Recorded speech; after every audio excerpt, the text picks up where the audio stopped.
नमस्कार मित्रों। आज गणतंत्र दिवस की हार्दिक शुभकामनाएं। आज हम लोग एक नई कहानी के ऊपर चलते हैं। एक बार की बात है, अपने देश में दो भाई रहते थे। एक भाई की शादी हुई, गृहस्थी बसी, और एक भाई ने संन्यास ले लिया। संन्यास लिया हुआ भाई कई वर्षों के बाद एक बार पुनः अपने घर पे आया। अपने भाई से मिलने की क्या स्थिति है। पहले तो फोन हुआ नहीं करते थे कि लोग फोन से बात कर लेते। वर्षों बाद आए, देखा तो अपने भाई की स्थिति बहुत खराब थी।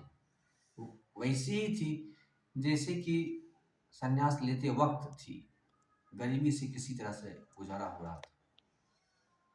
तो उन्होंने पूछा कि क्या खेती बाड़ी ठीक से नहीं चल रही है, क्या कठिनाई है। तो बोला क्या क्या करें, बहुत कोशिश करते हैं, कुछ भी कोशिश करते हैं, तो बस ये एक बोरी चावल घर में रहती है और एक भैंस है, इससे अधिक आगे विकास होता ही नहीं है। क्या करें, आप अपने गुरु से पूछिए, कुछ हल निकाल सके तो बड़ी मेहरबानी होगी। तो उस व्यक्ति ने कहा ठीक है, मैं जाऊंगा तो अपने गुरु जी से पूछूंगा। फिर क्या, अपने गुरु जी के पास गए और उन्होंने अपने भाई की व्यथा सुनाई कि ऐसी ऐसी समस्या है। आज 10 वर्ष हो गए, 10 वर्ष बाद में गया घर। 10 वर्ष पहले भी उसके पास एक बोरी चावल और एक भैंस थी, और आज भी वही है। विकास होता ही नहीं है, कितनी भी मेहनत करता है उसका डेवलपमेंट हो ही नहीं रहा। क्या करें। तो गुरु ने कहा कि इसका एक हल है, जाकर उनसे बोलो कि जो चावल की बोरी है और जो भैंस है उसे बोलो बेच दें। ऐसा ही हुआ। उनका भाई आया, कहा कि जो चावल की बोरी है और जो भैंस है आप उसे बेच दो। तो उनके भाई ने कहा कि अगर मैं ये बेच दूंगा तो फिर कल से खाऊंगा क्या। तो बोले यह तो मुझे नहीं पता, लेकिन हमारे गुरुजी ने कहा कि जो चावल की बोरी है और जो भैंस है आप उसे बेच दो।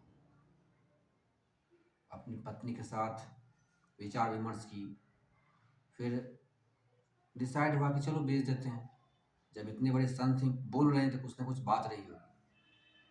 चावल की बोरी और भैंस उसने बेच दिया। पहली पहली बार घर में पैसे आए, सब बच्चों को कपड़ा दिया गया, अच्छा खाना हुआ बहुत दिनों बाद। घर में बहुत जगह टूट फूट थी, उसे ठीक किया, सब कुछ व्यवस्थित किया। रात्रि को सोया, लेकिन चिंता थी कि अगले दिन से क्या करना है। जो पैसा बचा हुआ है, जो पैसा आया है, वह तो कुछ दिन में खत्म हो जाएगा, फिर क्या होगा। इसी चिंता के साथ दोनों पति पत्नी सोए। सवेरे उठे तो क्या देखते हैं, दरवाजे पर पुनः एक भैंस बंधी थी और कोने में एक बोरी चावल।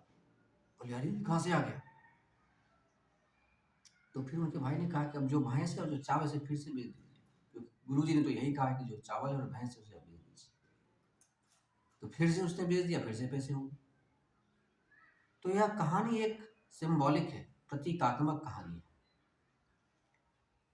कहने का तात्पर्य यह है कि जो सुख का कारण होता है वही दुख का कारण होता है, और जो दुख का कारण होता है उसी की दिशा बदल दो तो वही सुख का कारण बन जाता है। अपने जीवन में जो आपका दुर्भाग्य बन रहा है, अगर आप गौर से देखें तो उसे ही आप अपने सौभाग्य में पलट सकते हैं। क्योंकि दुर्भाग्य और सौभाग्य तो एक ऊर्जा है। ऊर्जा की दिशा सिर्फ बदलनी होती है तो वही सौभाग्य बन जाता है। वही विपरीत दिशा में अलाइंड होता है तो वो दुर्भाग्य बना होता है। ना कुछ सौभाग्य है ना कुछ दुर्भाग्य है, वह तो एनर्जी का अलाइनमेंट है। अगर आपके पक्ष में है तो सौभाग्य, अगर आपके विपक्ष में है तो दुर्भाग्य। जो गुरु होते हैं वह सिर्फ यही देखते हैं कि जो एनर्जी का अलाइनमेंट है वह आपके पक्ष में है या नहीं है। अगर पक्ष में नहीं है तो उसे पक्ष में करने की तरकीब बताते हैं। बाकी सौभाग्य और दुर्भाग्य जैसी कोई चीज होती नहीं। आशा करता हूँ कहानी आपको पसंद आई होगी। तो चैनल को सब्सक्राइब करें, लाइक करें, अपने मित्रों के साथ शेयर करें। बहुत बहुत धन्यवाद।